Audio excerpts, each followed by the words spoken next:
Dr. Zaitsab, if I could come to you, and as Mashoud's asked, that very pertinent question about did Jesus die on the cross? There's a historical perspective. Already the context has been set in our discussions about, what a odd situation here. Here was a person who was suddenly being, asked to die himself to atone for the sins of mankind. The cross, what it represented, what happened, clearly Pontius Pilate tried under the laws of the time and created this guilt on which Jesus was subsequently punished and then put on the cross. But perhaps you can talk us through some of the events at that time, and also with biblical evidence as well as to what was actually said about Jesus going on the cross and what surrounded those circumstances. Well, the Christians, of course, believe that Jesus was put on the cross, as has been described. And he died. And that he actually died on the cross. Mm-hmm. So this is what the Christian viewpoint is. But of course we know from our Ahmadiyya viewpoint, or the Islamic viewpoint, is that we do not believe that Jesus died on the cross. There are many angles that we can look at this question. First of all, of course, is biblical references as to what is the position of one who dies on the cross, and what did Jesus himself and his disciples understand by death on the cross. And if we read from the Bible, we know that he who dies on the cross dies an accursed death. So this is the starting point. Jesus is a prophet of God, as we know, was a sinless person. And we do not believe that a just God could put someone to die on the cross for some crime that has been committed by somebody else. So from that angle alone, we know that God is just, and that this is not the subject of atonement cannot be answered from that question.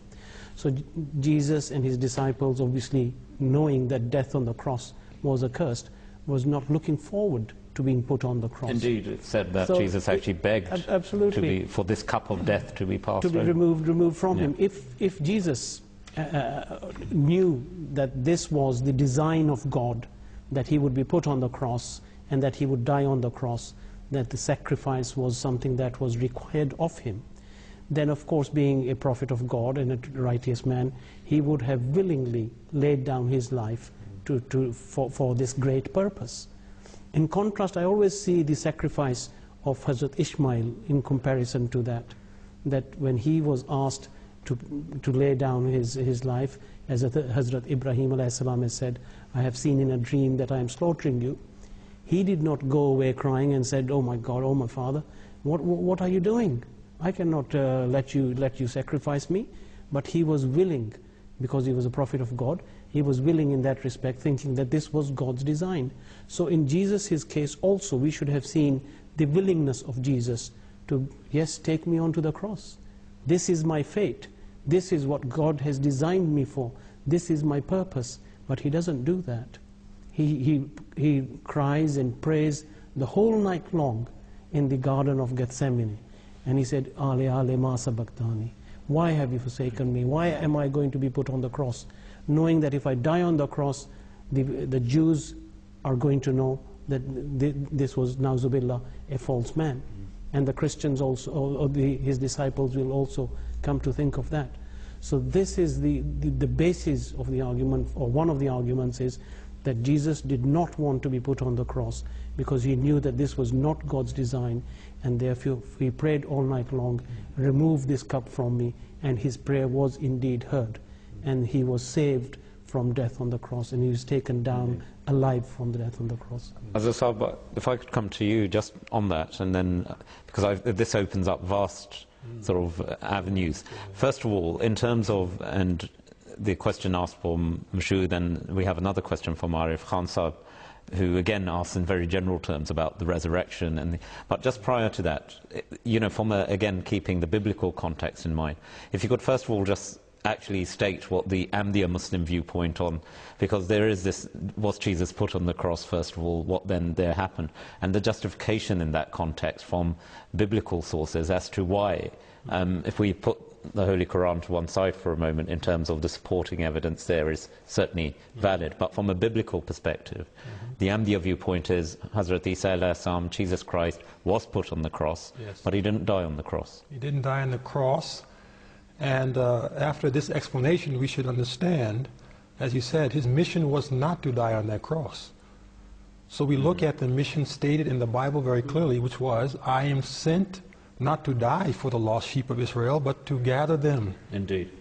They are lost. They are scattered about. They've lost their spiritual compass and bearing. So as a result, they no longer have a center. They no longer have a sense of how to reconnect with God, and all of their religious leadership is corrupt. I've come at the end of a long line of their degeneration to regenerate them, to reconnect them to the Mosaic teachings and law, and to give them a new life as a spiritual people that has lost all these bearings. This was his mission, but he also understood something, as Dr. Saab pointed out. They're not going to accept me. He was getting intimations of that toward the end of his ministry in Palestine, where there were 2 of the tribes of Israel. Only 2. The rest Out of the 12. Out of the 12. The rest had been Benjamin and Judah. Yes, they had been scattered over a long history of the invasions of foreign rulers to drag them off into slavery. And this history is mentioned in the Bible. He was the end of the line for them, recognizing that unfortunately he's going to be rejected. When he begins to sense this rejection, he adopts a whole new mode of moving amongst them. And he adopts the mode of moving away as opposed to toward them, because he's getting a sense that something's about to happen. That Last Supper, which he sits with his disciples, is a supper in which he begins to reveal to them what God is giving him intimations of, which he began to fear that perhaps they'll misinterpret what's about to happen and reject me, as he says, as a true prophet, and think of me as a false Messiah. Then, oh my God, what happens next? I am the last line, and if they reject me, That's it. the next point, according to prophecy, is it's all going to shift from this house of Israel to a new people, a new house. He knew that. He's trying to avoid that final shift from the line of Abraham's, Isaac's line to Ishmael's line. But he couldn't stop it. It was divine will. And the last sign of it was he was going to be put on this cross to be crucified. And they felt this was going to prove him to be the false Messiah. But in fact, what it's proving to be is they are false in their faith and their ways and their rituals, etc. Now, the only last thing to add here before we'll continue the discussion is, why is it important to us as Ahmadi Muslims? One, I feel because if you look at the Bible, Holy Prophet Muhammad is mentioned clearly by Jesus Christ. In what sense? That in the future someone will come to reprove me of sin. Very powerful statement. This Spirit of truth will come to reprove me, means he will cleanse me also of a sin. You claim that you love me, and in your claim of loving me, you said he's condemned to hell. Cursed. He's accursed. He's far from God. He's like Satan. We say, A'udhu billahi minash shaitanir rajim. We seek refuge with God from Satan, the rajim, the rejected, the accursed one. You say you love me, but you say I'm like Satan, an accursed one. How can it be that you say you love me, and in his next breath you say he's cursed, he's cursed, he's cursed. He went to hell. Tariq Saab. How can you say? Anyone I love, I can never say, I love you, may you go to hell for even a second. See? This is what's so striking and strange. That he knew it would require someone to come and correct this. And that was going to be Prophet Muhammad sallallahu alaihi wasallam. So the Holy Quran is that book that finally cleansed him, his mother, rewrites the history of his ministry, shows that he was successful, that he escaped death on the cross, and migrates and reconnects with the other 10 tribes, and he finds success according to his own prophecy, which was an evil and adulterous people seeks a great sign.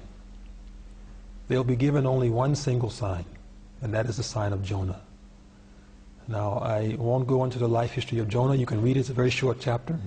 But many people know that this is the prophet who was swallowed belly by of a whale, swallowed yeah. by a whale. And they believe he spent 3 days there, and at the end of which he was regurgitated onto dry land, where he was healed of whatever that was, went back to his people, and was accepted by his people as a true prophet of God, and they were also saved from the punishment that was promised to them. So the Christians will say here, the prophecy is fulfilled in Jesus and his death on the cross. He went to the cross on Friday, he descends into hell for the 3 days, he comes, rises back on Sunday, and he goes to the right hand of God, where those who believe in him now are going to get new life. Big problem with that, but perhaps one of our other colleagues can take it from there.